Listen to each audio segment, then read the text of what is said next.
Olá a todos, mais um vídeo aqui no canal e o tema de hoje vai ser o Holocausto das Encalhadas. A conta nunca irá fechar. Eu estou fazendo esse vídeo baseado em um texto que eu escrevi em agosto de 2020, ao qual eu publiquei ele no Legado Realista, né? Ou seja, quem não gosta muito de textão, esse vídeo aqui agora é a versão filme do texto, né? Então não tem aquela desculpa mais de quando sair o filme eu assisto. Eu fiz uma introdução, analisei os precedentes e fiz um prognóstico em relação às mulheres dos anos 90, tá? Que esse é o foco do texto. Né? Como a gente chegou na atual situação e por que essa geração das mulheres dos anos 90 vai encalhar em uma escala industrial, em escala gigantesca, tá? Não vai ser no varejo não, né? Porque que vai ter um grande colapso de mulheres solteiras aí nesses anos 20 que a gente acabou de entrar. Só um adendo antes de entrar no assunto. Esse termo, o Holocausto das Encalhadas, não é de minha autoria, tá? Esse termo aí eu copiei ele de certa forma, devido à genialidade do termo. Foi do Raccoon que eu copiei, que é uma pessoa que eu admiro imensamente, acho ele um gênio nas análises aí antropológicas, sociais, da psique feminina, migtal, das nuances da mulheres para com o Estado, enfim, o Raccoon aí é admirado por todos os homens que já tiveram contato com o material dele. Raccoon, para quem não sabe como, nunca ouviu falar, escreve Raccoon, né? Ele usa o guaxinim como um símbolo aí. Ele está operando em plataformas alternativas hoje em relação ao YouTube, só que tem muita coisa dele no YouTube ainda, porque as análises, o material dele é de uma primazia gigantesca, então muitas pessoas estudam ainda esse material. O Raccoon, quando ele fez o vídeo dele do Holocausto das Encalhadas, ele analisou sobre o prisma da natalidade, né? Comparando países que já estão numa taxa de natalidade absurdamente baixa, né, como Coreia do Sul, Japão, e expondo isso, como isso iria atingir o Brasil, porque aqui também nós temos uma natalidade aí de 1,71 filho por mulher no Brasil, que é muito baixo, né? Vários países europeus aí que são vistos até como mais progressistas do que o Brasil, ainda tem uma taxa de natalidade maior que a do Brasil, como a França, por exemplo, a Dinamarca e etc. Né? Mas eu quero analisar sobre outro prisma aqui, tá? Não vou fazer análise sobre o prisma da natalidade, porque isso aí você já tem um material brilhante do Raccoon. O meu prisma aqui de como as mulheres vão encalhar, especificamente as mulheres dos anos 90, né? Ou seja, mulheres aí que tem hoje aí de 21 a 31 anos, né? 21 a 31 anos. Vai ser sobre como o excesso de emoções e o Instagram específico. Eu não gosto de usar o termo rede social, porque como eu expliquei no meu primeiro vídeo no canal, rede social não é toda igual, tá? O Orkut não destruiu a mulherada, o Facebook também não, né? O Fotolog, o Flogão também não, enfim, né?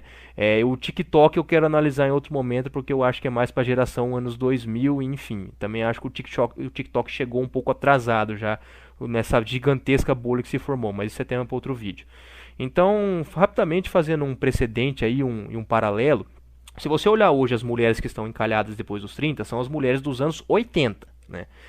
As mulheres dos anos 80, de uma maneira geral, a maioria delas casou, por mais que você tenha muita divorciada, tá? Eu tô falando tudo que eu tô falando aqui a nível Brasil, tá? Quando eu for falar de outro país específico, deixo bem claro, estamos falando de Brasil aqui. Se você olhar então as mulheres dos anos 80, a maioria delas casou e você tem muitas divorciadas. Você vai ter muita divorciada e mães solteiras também.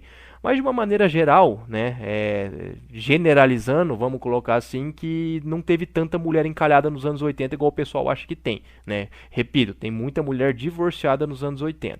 Só que o nível de exigência dessas mulheres são muito menores do que a dos anos 90, que é aqui que é o cerne do vídeo, né? As mulheres dos anos 80 tiveram uma juventude dela muito mais analógica, vamos dizer assim, né? Elas não pegaram essa época de Instagram, de Story, não existia smartphone, ou seja, isso é muito importante, pessoal, a questão do smartphone. Existia uma separação muito grande entre computador e existe uma separação muito grande entre ter um desktop em casa, um notebook e um smartphone. Porque quando essas mulheres saíam, né, iam para festas, baladas, né, barzinhos, elas se desconectavam ali de certa forma, entendeu? Então ela não tinha um smartphone apitando ali de caras destacados dando like ou querendo sexo casual com ela. Elas saíam ali e de certa forma iam curtir a noite, obviamente, com todos a hipergamia, a hipergamia, né, a arrogância, etc, etc. Mas assim, o mundo era mais real, era mais contato humano, vamos dizer assim.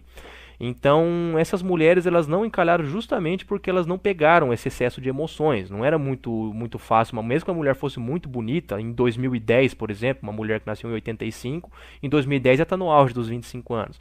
Então não ia ter como ela ter muito acesso a caras que moram 1.000 quilômetros dela, a jogador de futebol, a cantor, a médicos destacados no Instagram, né, a herdeiros de outra cidade, etc. Então o mundo era ela tinha muito menos opções. Então ela mesmo que fosse contra a vontade dela, acabava se contentando ali com um cara do mesmo nível ou pouca coisa acima, né? Então, por mais que não tá longe de ser um cenário perfeito, também estava longe de ser um cenário de colapso civilizacional. As coisas até que estavam funcionando ali, né? Então, tudo mudou, né, para as mulheres dos anos 90, justamente por conta do smartphone, e, né, esse aumento gradativo das redes sociais, dessa transição de Orkut, de MSN Orkut para Facebook, e aí chega o Instagram, né? E aí que chega o ponto no qual tem um efeito na cabeça delas no qual nunca houve precedente nenhum na história da humanidade, né? Então, é muito comum você ver mulheres que você conhece da sua cidade ou às vezes nem é tão próximo, já ouviu falar, é colega e tudo mais, que você sabe que essas mulheres não têm dinheiro, não têm renda, né? Ou até têm alguma renda, mas não compatível com o estilo de vida que elas estão vivendo. Isso está acontecendo porque elas têm muito acesso a lugares no qual um número ínfimo de homens consegue bancar elas, né? E às vezes nem está bancando, só deixa elas ir no lugar, na festa, na lancha e tudo mais, né? Os homens não são tão burros quanto os homens ricos não são tão burros quanto alguns homens acham que são, tá? Pelo contrário, na verdade, esses caras são muito mais espertos do que a gente acha que eles são, né? Então, as mulheres elas começaram a frequentar ambientes, né, e no qual o Instagram possibilita que você glamourize esse ambiente, daí tem toda uma questão de camarotização da sociedade, né, aquilo que é mais elitizado, o que não é, e as mulheres simplesmente colapsaram com isso, né. Então eu chamo essa geração dos anos 90 aí de safra perdida, né, que foi uma geração que diferente dos seus pares dos anos 80 que não tiveram acesso a nada dessa vida glamurosa, elas tiveram e estão tendo muito ainda, né. Então, é muito comum que uma mulher dos anos 90, que seja nota 6 para cima, tá? Já tenha tido contato com algum alfa na vida dela, né? Seja com sexo casual, né? Ou com uma monogamia temporária. Algumas mais espertas no jogo da sedução aí conseguiram fisgar e namorar. Outras mais espertas ainda vão conseguir casar, ter filho e ter uma vida tranquila, né? Mas via de regra é muito efêmero o contato que elas tiveram, né? Geralmente é um like, uma conversinha, um sexo casual quando o cara tá ali mais no desespero e na cabeça da mulher nunca é sexo casual, né? O Saitama do Atitude Alpha fez um vídeo fenomenal sobre isso hoje, inclusive ele postou. Recomendo que vocês vejam depois porque as mulheres se fodem depois do sexo, né? Porque elas ficam depressivas, né? Que elas são descartadas.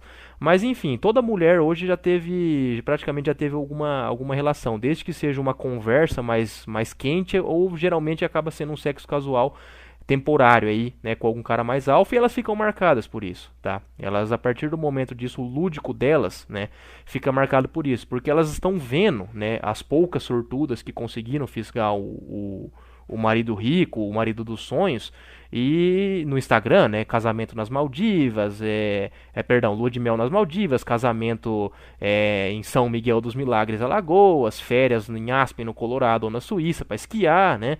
E as mulheres, elas não se tocam, elas realmente acreditam que existe um plano de Deus, algo maior para elas, né, que elas merecem tudo, que nunca é tarde, né? O Saitama do Atitude Alpha bate muito nessa tecla do nunca é tarde, que isso aí é a maior armadilha que existe para as mulheres acreditar isso aí, né? Que tudo tem seu tempo, etc. E o tempo está passando, né? E qual que é o panorama atual do Brasil? Então nós temos, fiz essa explicação aí dos precedentes, que as mulheres dos anos 80, elas acabam, as que encalharam hoje acabam aceitando caras de nível menor, que podem chamar aí de capitão salva-puta, ou caras medianos, porque elas não tiveram tanto essas emoções, então o cérebro delas está muito menos danificado. Note que eu não estou fazendo nenhum julgamento moral aqui, tá? Esse canal não é um canal de julgamento moral, aqui a gente analisa os efeitos psicológicos, fisiológicos, né, através dos receptores de dopamina, que é o hormônio do prazer, que o Instagram e outros tipos de emoções aí, como andar numa lancha, né, visitar um apartamento de um cara super destacado no qual ele só vai transar com a mulher depois descartar, esse tipo de emoção na mulher danifica praticamente de maneira permanente, tá? Se não é de maneira permanente, é assim, é a longuíssimo prazo, é só se houvesse uma reciclagem violenta para que possa recuperar isso aí. Eu não acredito muito nisso não. Então, as mulheres dos anos 80 aceitam caras mais tranquilos, mais normais, as dos anos 90 não, porque elas estão entupidas dessas emoções, né?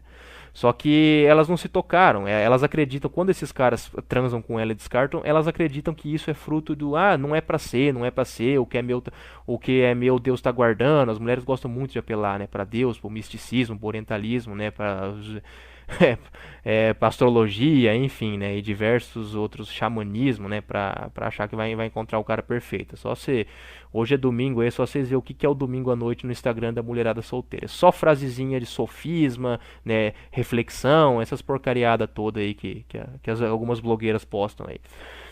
Então, o panorama atual do Brasil hoje, minha gente, é que 80% da população brasileira dos homens ganham até R$ 2.300 por mês, né? Os 10% mais ricos do Brasil começa ganhando mais ou menos US$ 1.000 por mês, cerca de 5.000, R$ 5.500. Ou seja, você tem um país de 213 milhões de habitantes, no qual o 10% mais rico está ganhando US$ 1.000 por mês. Você falar isso para um americano, por exemplo, para um canadense, para um suíço, ele vai colapsar, ele não vai entender. Como assim, o 10% mais rico ganha US$ 1.000 por mês? E as mulheres não têm noção nenhuma disso, tá? E as mulheres, elas estão muito bem no mercado de trabalho hoje em comparação ao que era. Muita mulher está ganhando dinheiro, né? Não enriquecendo, é muito difícil enriquecer no Brasil, né? Mas eu estou falando isso para caso alguma mulher cair de paraquedas aqui no canal e falar, você acha que mulher não pode ser independente, não sei o que? Pode, acredito que pode sim. Tem muita mulher aí, profissional liberal, médica, dentista, arquiteta, mulheres trabalhando com marketing digital, com e-commerce, né? Tem muita mulher que está usando as redes sociais para ganhar dinheiro também, né? E só que isso não diminui a hipergamia delas, pelo contrário, até aumenta, né? A mulher que ganha 5, 6 mil reais, né? As mulheres dos anos 80 que ganharam isso, elas aceitavam um cara que ganha 8, 10 mil reais, que é um pouco acima, ok, né? Uma hipergamia ali de 1, 2 degraus acima, não tem como mudar, isso é a natureza e biologia humana. Isso não é machismo, não é que as mulheres são interesseiras nem nada, isso é biologia. Mas hoje você tem um bando de mulher desempregada que ganha, ou que ganhando 2, 5 mil reais por mês, que elas querem os caras que ganham 100, 200 mil reais por mês, né? Além desses caras que ganham isso no Brasil ser quase inexistente, a maioria esmagadora deles é o que a gente chama de velho de cabeça branca barrigudo, né? Que são os boomers, né? Que controla quase todo o dinheiro do Brasil, que é a geração nascida em 1946 até 1964. Então o dinheiro do Brasil está concentrado na mão de poucos caras mais velhos, que já são casados, já são pais, avós, eles não estão disponíveis no mercado, né? Então, assim, de caras de 20 a 35 anos que ganham isso, tirando herdeiros, são um número ínfimo de homens, né? Ínfimo, ínfimo, ínfimo, né? E só que é um número suficiente para que bugue toda a cabeça delas. Bugue a cabeça delas a ponto que elas queiram esses caras e não nada tira da cabeça delas que elas não mereçam isso. Então é óbvio que a conta não vai fechar. Não precisa ser muito inteligente, não precisa ser profeta do apocalipse, não precisa ser niilista, não precisa ser black pill, não precisa ser negativo, não precisa ser nenhum desses adjetivos para que você entenda que a conta não vai fechar, né? Porque não tem como. Simplesmente é uma questão matemática, né, no qual as mulheres elas estão fadadas a entrar nesse holocausto das encalhadas. Algumas poucas sortudas vão conseguir fisgar o marido dos sonhos ainda. Outras, existe um número muito pequeno de mulheres que realmente são desapegadas, que elas realmente são aquilo que elas falam que são nas frases. Assim, eu conheci uma na minha vida toda até hoje, tá?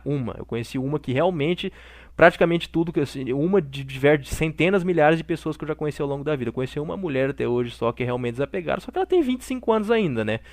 Vamos ver se isso vai se manter até os 30, porque até as de 25, 24 eu tô vendo que já estão desesperadas para namorar, né? E os homens estão fugindo de namoro igual o diabo foge da cruz. Então, eu acho que o próximo vídeo que eu vou fazer vai ser sobre esse tema. Os homens não querem mais namorar. Eu vou explicar o porquê que os homens não querem mais namorar. Mas, então, o prognóstico é esse. O prognóstico é que não tem como a conta fechar, né? As mulheres, elas não vão aceitar. Aí que vem um contraponto que alguém pode falar: no Brasil tem muito mangina. Mangina, para quem não sabe, né? Eu sempre falo esse termo, eu sei que a maioria sabe, mas pode ser que alguém caia de paraquedas que não está familiarizado com esse termo, então eu gosto sempre de falar. Mangina é sempre aquele que man de man, né? E gina de vagina, é o cara que ele faz tudo por uma vagina, né? O cara que é escravo de vagina. Tem muito cara assim no Brasil? Tem. Né? Só que hoje, né, agora um elogio aí aos homens dos anos 90, eu vejo que muitos caras mais novos, né, e dos anos 80 também, mas eu acho que dos anos 90 estão acordando mais, os homens dos anos 80 foram mais casamenteiro, digamos assim. Mas muito cara tá acordando. entendeu? Mas muito, muito caro. Então o que tem muito mangina no Brasil ainda tem, só que são homens de valor sexual quase nulo, né? Que são homens sem dinheiro, sem beleza física, sem destaque social. Esses caras, essas mulheres dos anos 90 não vão aceitar, né? Então esse é o prognóstico que eu faço. Muita mulher solteira bonita, né? As mulheres ficaram muito bonitas devido à democratização e o fácil acesso de procedimentos estéticos, né? Então diversos procedimentos estéticos, academia, dieta, etc, né? Preenchimento labial, isso deixou muitas mulheres medianas bonitas que estão tendo experiências com um número reduzido de homens, ou seja, no Brasil aí de 1 a 3%, no máximo, se você for muito otimista, 5% dos homens estão conseguindo aí ficar com a maioria das mulheres. As mulheres não estão conseguindo fisgar esses caras, porque esses caras estão vendo que o ambiente tá podre e não quer namorar, eles só fingem que quer alguma coisa ali e depois vazam, né? Porque, que nem o Saitama falou no vídeo ali, se o cara fala no vídeo que ele fez hoje sobre por que as mulheres se arrependem depois do sexo casual, se o cara falar que só quer sexo, a mulher vai sair correndo. Então o cara simula ali um cafajestismo, um arquétipo ali de Dom Juan, conquistador, e ele transa e depois some, né? Então, não tem como a conta fechar, meus amigos. A conclusão é essa, tá? Não vai ter Capitão Salva-Puta que elas vão aceitar suficiente para salvar todas. Algumas mulheres exceção, tá? Eu vou fazer um vídeo sobre mulher. Se a mulher exceção existe sim, é um número minúsculo, mas existe. Vão pagar a conta por conta da maioria das mulheres que estão nessa vida maluca de pergamia e Instagram, né? Algumas vão conseguir se dar bem, um número minúsculo também vai conseguir, apesar de todo excesso de emoções, carrossel de pica e tudo mais, vão conseguir ainda se salvar, né? Mas via de regra vocês vão ver muita, mas muita mulher encalhando por aí nos anos 90, tá? Porque elas querem caras impossíveis, esses caras impossíveis não querem namorar, mesmo que ela baixar um pouco o nível, os caras mediano, o cara de classe média alta ali também tá acordando, não vão querer. O que vai sobrar de homem carente mangina vai ser só a ralé, entendeu? A ralé que eu digo no mercado sexual, tá? Não é menosprezando no sentido financeiro, é aquilo que elas consideram ralé, né? Que são homens invisíveis para elas. Então, é isso, meus amigos. Esse foi o tema do vídeo de hoje aí. Espero que comentem, gostem, caso queiram fazer alguma crítica aí, estou à disposição. E se puderem, se inscrevam também. Um forte abraço a todos e até o próximo vídeo.